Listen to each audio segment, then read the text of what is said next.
Welcome to the Old Time Radio Westerns. I'm your host, Andrew Rhines, and let's get into this episode. This episode is going to be Western Stories. Today's story is going to be an episode of Escape. Original air date is June 23rd, 1950. It's a story about the gunfighters of the Old West, and the title is Sundown.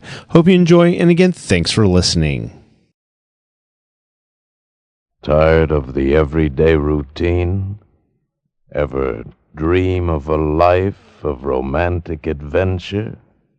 Want to get away from it all? We offer you Escape. Escape, designed to free you from the four walls of today for a half hour of high adventure. Escape, brought to you by your Richfield gasoline dealer and the Richfield Oil Corporation of New York, marketers of Richfield gasolines, motor oils, and other petroleum products. Look for the Richfield Eagle on the cream and blue pumps.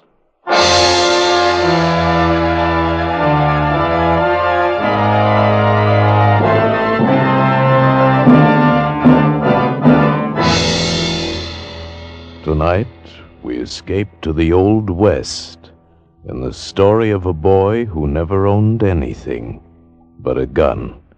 As Joel Murcott tells it in his exciting tale, Sundown.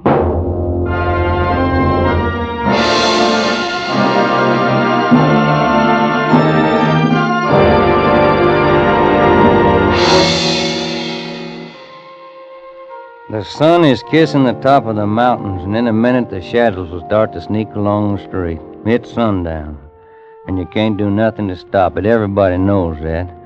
That's why the town looks like a ghost town. Not a horse nor a rider in sight, not even a tumbleweed. Oh, there's folks around, all right, looking out from door cracks and windows. And now the street ain't empty no more. Here's what they've been waiting for. There's Kirby Hunsaker coming out of the saloon at one end of the town, and there's Ben Ford coming from a liver stable at the other end. Both of them walking towards each other slow, right hands hanging like claws, an inch from the gun holsters. In a minute, one of them will be dead. Kirby Hunsaker or Ben Ford. Little Ben. Nothing but a baby when I picked him up off of the desert 15 years ago. Hold up a minute, Sam. What is it? Over there, a dried-out hole, see ya? Yeah, looks like a man. Let's have a look. Yeah, it's a man right enough, or what's left of him. Oh, he's come a long way for water. Come to the wrong place. Give me a hand with him. You alive? I don't know. Yeah, he's alive. Canteen. Here, friend. Swig this. You better hold it to him. Huh? Son's got his eyes. He's blind. Oh. Drink you. Drink just a little bit of it. It ain't gonna help him much. Burn clean through. Yeah. That better? Thanks. My wife and my kid. Yeah, where they at? Back there, where I left the wagon. Animals died. I came for water. Better give me some more, Dan. No, he don't need it no more. All we can do is find his wife and kid, if there's anything left to find.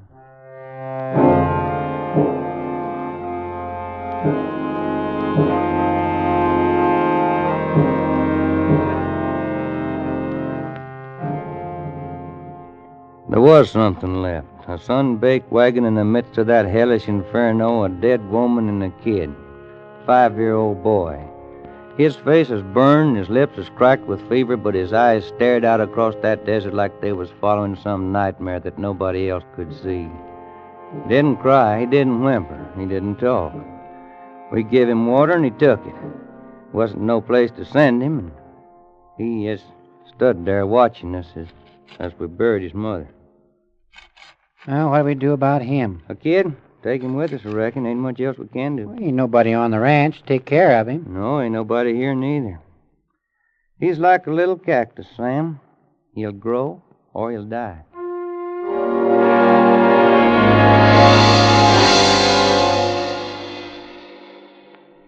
He grew Big, raw-boned kid, and by the time he was 12, he could handle a man's work.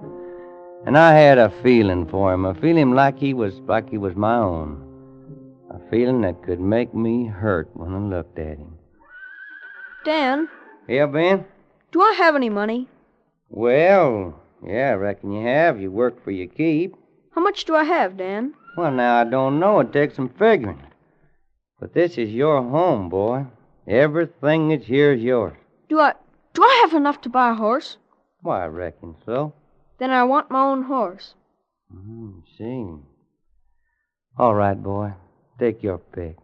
That 3-year-old black with a star on his face. I want him. All right. You just bought yourself a horse.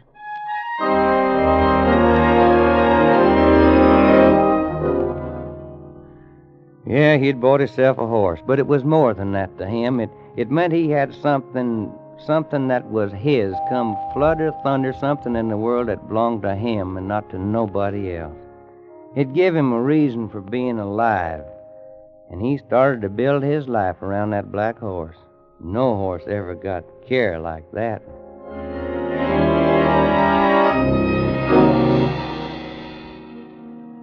Ben had had the horse for almost a year when Kirby Hunsaker came. He rode in one afternoon while me and Sam was down at the corral. Ben was in town with a buckboard picking up supplies when Hunsaker rode in, just pounding leather. Whoa, boy. Whoa. Howdy. Howdy. Your horse looks like he could use a rest, Ranger. Need shoeing. He'd be all right. I'll trade him and cash for a fresh horse. Ain't nobody gonna ride a horse of mine that way.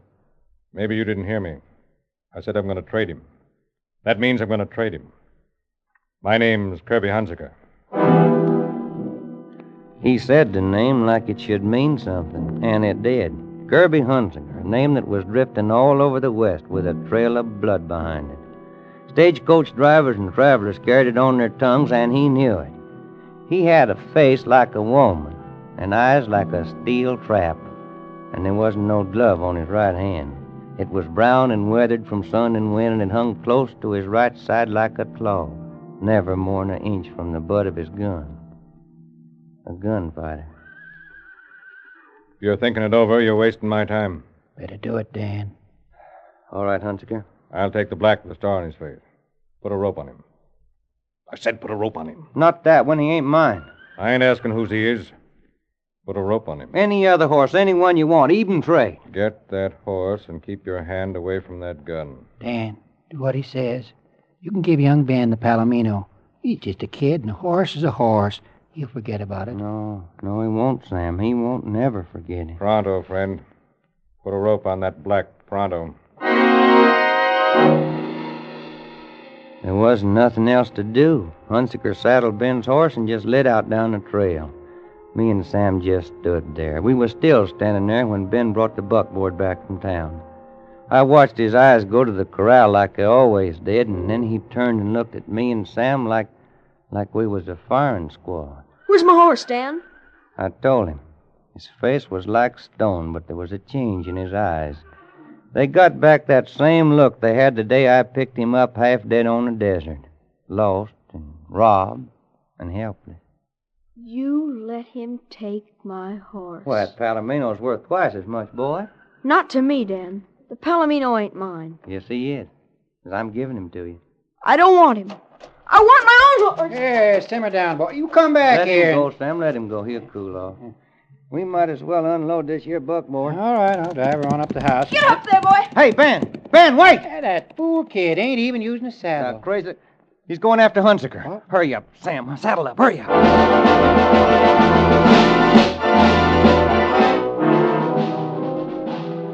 He was riding hard and light, and we was distance before we even got started. But we followed the cloud of dust that trailed after him. Then sundown hit, and he was lost somewheres in the night. There ain't much chance of finding him now, unless he stops and strikes fire. He won't stop. Yeah, be a moon pretty quick. Hey, wait. Listen. Yeah, it's a horse. Oh. Must be over at the edge of that ridge. Hey, let's take a look. Hey, it's a horse, all right. Looks like the roan the kid was riding. There's something else there, too, on the ground. We rode up. There was another horse on the ground, and in the light of the moon I could see the white star on its black face. Ben was sitting on the ground beside it. A few feet away was the body of a man.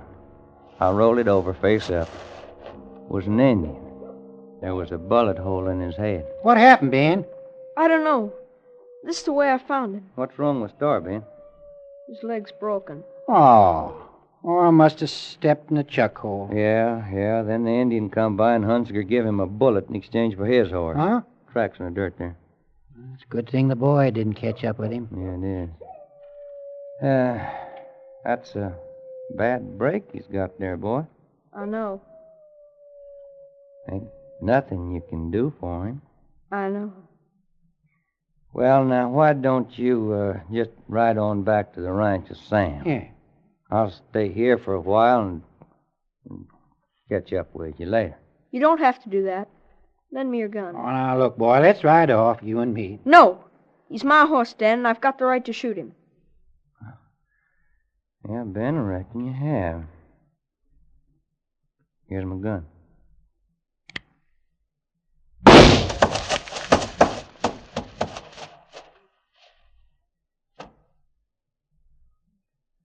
Come on, boy. I'm coming. Well, me and Sam will walk off a little ways, Ben. Give you a chance to just bawl if you want to. Get it off of your chest. I'm ready to ride with you. I ain't going to cry, Dan.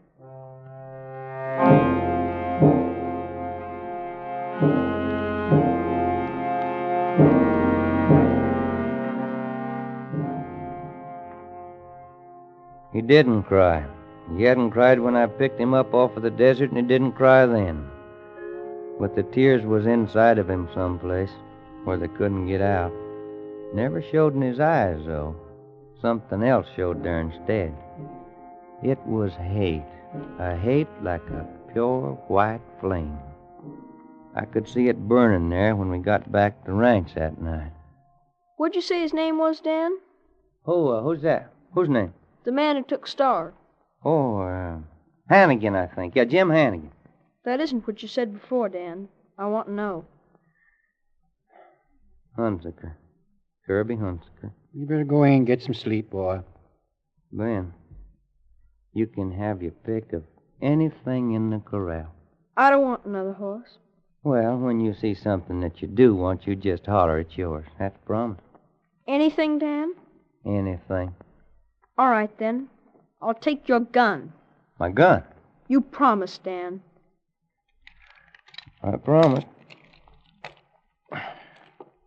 Here. It's yours. Good night, Dan. Good night, Ben.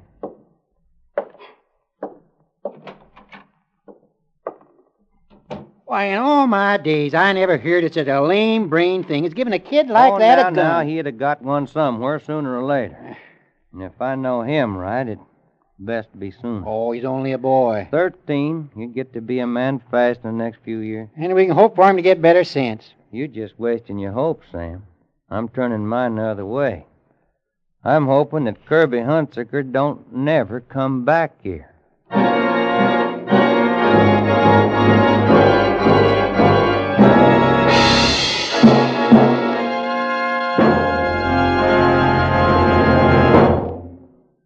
Sometimes, after years of scientific research, there comes a discovery that benefits everyone. Xylene is that kind of discovery.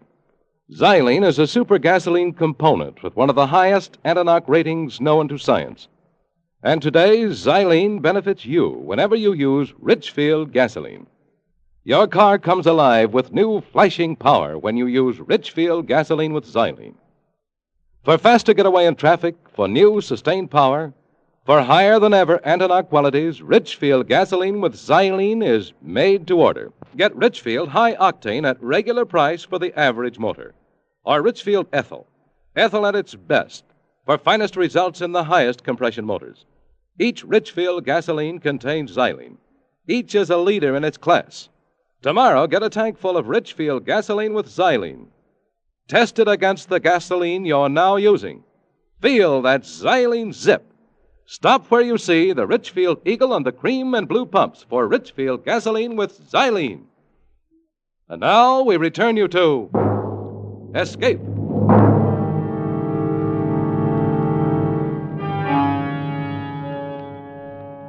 A boy and a gun. They were together night and day. Ben kept it with him in his sleep, not under the pillow, but next to his cheek, and you could see the red marks of the barrel on the side of his face when he'd get up in the morning. The rest of the time was belted around him. And when he wasn't working, he'd go off alone into the hills for target practice, and the target he used was an Express Company reward poster for Kirby Hunsaker. After the shots were all hitting the target, hitting close and fast, he stopped firing and was off on something else, the draw. I'd catch him at it in the house or the barn, wherever he thought he was alone. He started to wear his belt different, too, with the gun holster tied low on his right hip and his right hand hung by his side like a claw. And it got more claw-like with the passing years. Rest of him had changed, too. He wasn't a boy no more. He was a man.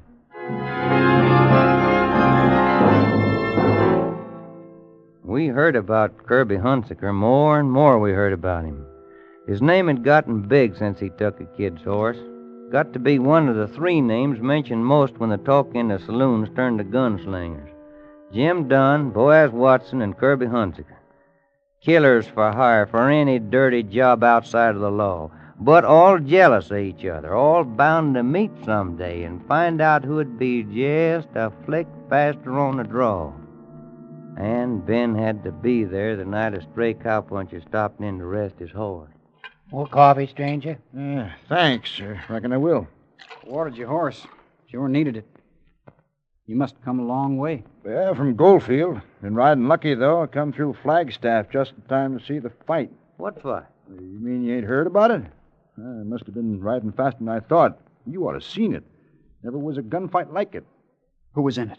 Two of the best. Big Jim Dunn and Kirby Hunsaker.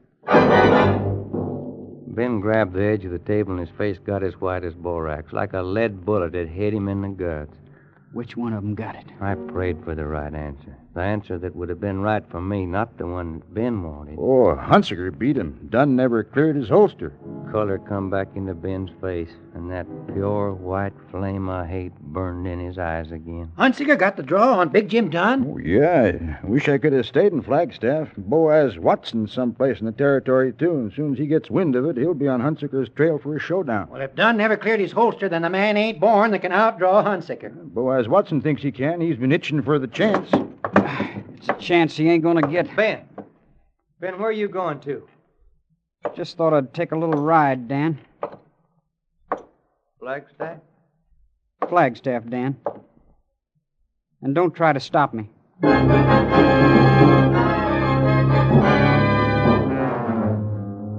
Trying to stop him would have been like trying to stop an avalanche, but he couldn't stop me from following neither.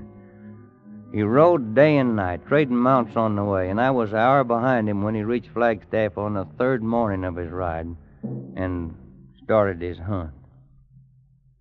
He tried the hotel, the express office, and one by one the saloons, asking the questions and seeing faces go blank. He was easy to find when I got to town. He left a trail of questions behind him, and I found him in the last saloon on the street, still asking. Did you hear what I asked you, bartender? Yeah, I heard. Well, how should I know? Does he ever come in here? Well, I just serve drinks. I don't watch who comes and goes. I'm tired of walking and I'm tired of talking. I want an answer. Well, I reckon he comes in sometimes. When? Usually about an hour from now. Good. I'll wait. Gonna buy me a drink, Ben? If that's what you came for, Dan. Been rough trailing you, boy. Men and horses ain't meant to be pushed that hard. I was in a hurry. Well, maybe we can take it easier going back. Maybe if we left right now, we could camp out someplace tonight like we used to. Ask me later, Dan. This is something I gotta do first. He wouldn't drink, and he wouldn't leave. He just stood there waiting, looking at nothing. He might have been carved out of rock. There wasn't a nerve in him. And then I heard the door swing the way it had a couple of times before, only this time it was different. The talk around the table's cut out, the bartender's hands tightened around the glass he'd been wiping. Every head in the place turned towards the door. It was Kirby Hunsaker. I knew that face. It'd grown heavier and crueler, but I knew it. He stood there in the doorway while them bear-trap eyes of his searched the room, moving first from gun belt to gun belt, flicking the extra bead on the ones that hung low, looking for the hands without gloves. Then his glance come up to face level, like a assayer examining ore. Well, him and Ben hadn't never seen each other before, but somehow they knew each other. Their eyes caught and held, like two longhorns locked together. I hear somebody's looking for me. In case anybody don't know me, name's Kirby Hunsaker. I'm looking for you. Speak your piece. A long time ago, when I couldn't do anything about it, you stole a horse from me. You calling me a horse thief? You ran him into a chuck hole and you left him with a broken leg. I had to shoot him. You got nerve. Name your price. I might pay it. You'll pay it. My price is the life of the man who stole that horse. You got a gun. Dig for it. You move first, Hunsaker. I'm giving you an edge. Better take it. No. I want to give you a little time, Hunsaker. If I draw first, then you got to move without thinking. But I want you to think. I want you to think and decide and worry. You're talking big. Little too big. I want to give you time, like you gave it to a horse with a broken leg. Because you won't draw fast enough, Hunsaker. Not even if you move first. I'm going down to the livery stable to take a nap. At sundown, I'm coming back up the street, and I don't want anybody on it. You better shoot me in the back while I'm going out that door, because if you don't, I'm going to kill you, Hunsaker.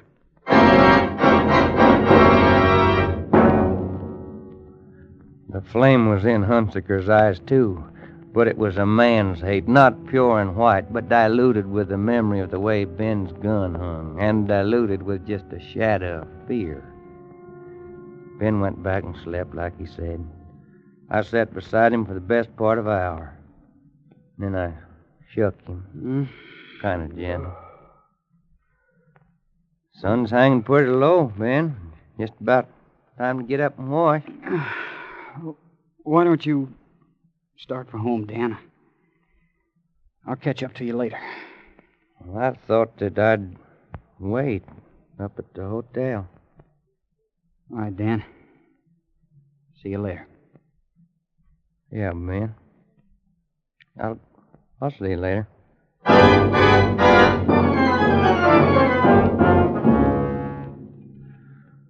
So here I am, in the window of the hotel, and yonder he is in the street, him and Kirby Hunsaker, walking towards each other. And the town is so quiet you can hear their steps on the boardwalk.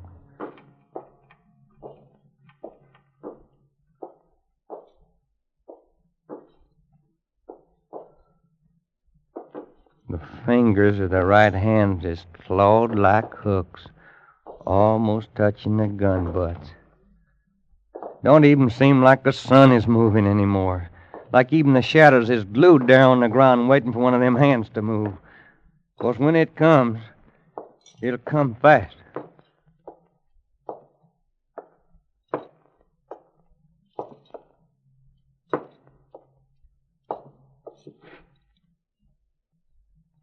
Better dig, Hunsaker. You punk. I'm going to collect for that horse. Dirty little. That's your receipt, Hunsaker. Ben! Ben! Ben, are you all right, boy? I'm all right. Let's walk. Well, it's all over now, boy. Let's saddle up and go on home. Hey, wait. It's a blacksmith. Guess the horses are ready. Express rider came in just after you left before. Boys, Watson is riding in. He met him on the trail. You gonna stay and meet him? Me? I got no quarrel with Boaz Watson. Well, looks like you will have. He was mighty keen on meeting up with Hunsaker. Looks like you've taken over Hunsaker's place. You'd better go on alone, Dan. What do you mean, Ben? I killed Hunsaker. Now every gunslinger looking for a reputation will try to get it by killing me. From now on, I gotta fight or run. Well, I'll stay with you. I've been holed up in one place too long anyhow. No, Dan. This is where we gotta split. Right now. Thanks for everything. I'll never forget you. Goodbye, Dan. Goodbye, Ben. Goodbye, boy. Goodbye, son.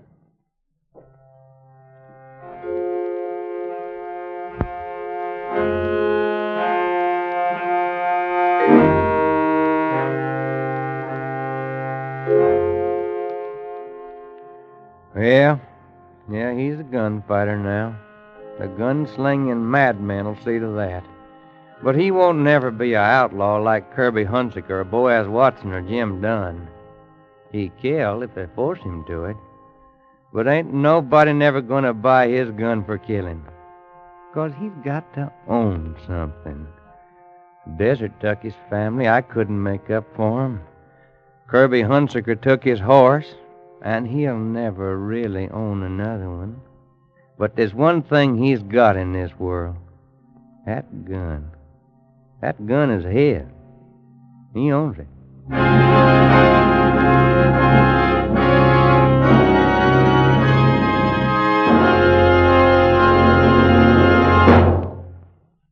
No one wants to have car trouble, especially on a vacation trip. But sometimes we forget that faulty or neglected lubrication can cause wear and breakdown in any car. To keep trouble away, see the Richfield gasoline dealer tomorrow. Get all-point protection against summer wear and breakdown with Richfield All-Point Safety Service. This service gives your car the extra protection of new Rich Lube lithium lubricant, the premium lubricant that's better always. And Richfield All-Point Safety Service also includes all-point lubrication of your chassis, transmission, differential, and wheel bearings. And to protect your motor in hot summer driving, the Richfield dealer puts in fresh, clean, Rich Lube all-weather motor oil. The Pennsylvania premium grade oil that cleans as it lubricates. But that's not all. As a final precaution, the Richfield dealer makes a safety check of your battery, tires, spark plugs, and radiator. So tomorrow, stop where you see the Richfield Eagle and the cream and blue pumps. Protect your car with Richfield All-Point Safety Service. Escape is produced and directed by William N. Robeson, and tonight has presented Sundown by Joel Murcott. Featured in the cast were Barton Yarbrough as Dan, Sam Edwards as Ben, Will Gear as Sam, Ted Osborne as Hunsaker, John Ramsey Hill as young Ben, and also heard were Paul Freese and John Daner. Special music arranged and played by Ivan Ditmars. Next week. You are trapped on a dwindling sandbar amid the rushing waters of a South American jungle river. Night is coming, and with it hordes of Amazonian vampire bats. The river surrounding you teems with ferocious piranha, the cannibal fish, from whom there is no escape.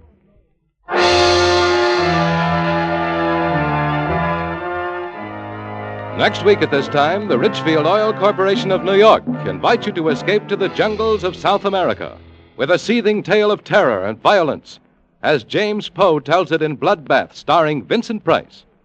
Goodbye, then, until this same time next week, when once again we offer you Escape. Tom Hanlon speaking. This is CBS, the Columbia Broadcasting System.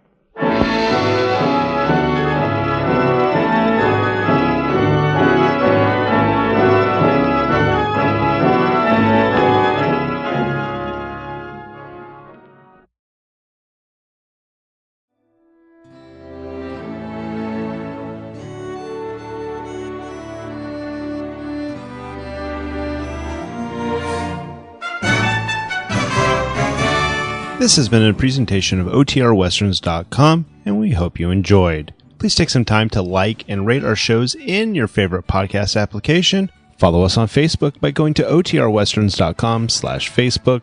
Join in the conversation by going to OTRWesterns.com/Discord. And don't forget to send us an email, podcast@OTRWesterns.com. This episode is copyright under the Attribution Non-Commercial Share Alike copyright. For more information, go to OTRWesterns.com/copyright. Have a great day, and again, thanks for listening.